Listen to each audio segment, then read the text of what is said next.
Here comes another important tip from the Personal Defense Network.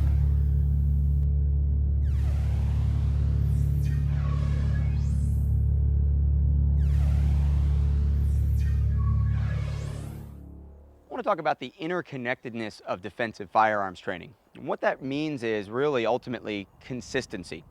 A lot of times I'll talk to instructors who are teaching a technique different from something that I teach in regard to defensive firearms. Let's say a ready position, or maybe we're going to talk about how we train to engage multiple targets or reloads or any other single technique.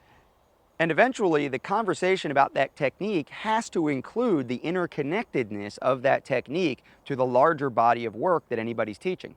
In other words, if we're talking about how to do a reload and specifically where to keep a firearm during a reload, inevitably for me, we have to talk about presentation from the holster, as well as where we're going to have the firearm when we're assessing our environment, where is our general ready position.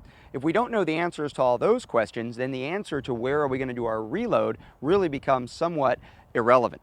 All handgun manipulations should be interconnected. Remember, the C in the ICE training company logo stands for consistency.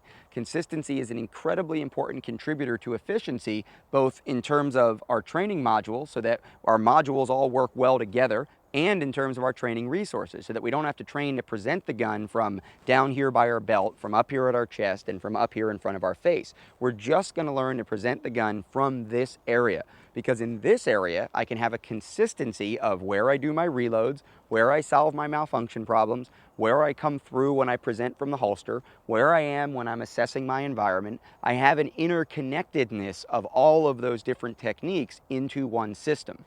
If your instructor isn't giving you a complete system, if he's really just giving you a set of non-connected techniques that don't integrate well together, that don't reinforce each other, that don't contribute to your efficiency by being consistent with one another, you really need to challenge the whys of all of those techniques. Chances are we're going to figure out that the better way to do things is the consistent way to do things, because all gun handling is interconnected. Be sure to check out the Personal Defense Network for more important tips just like that one.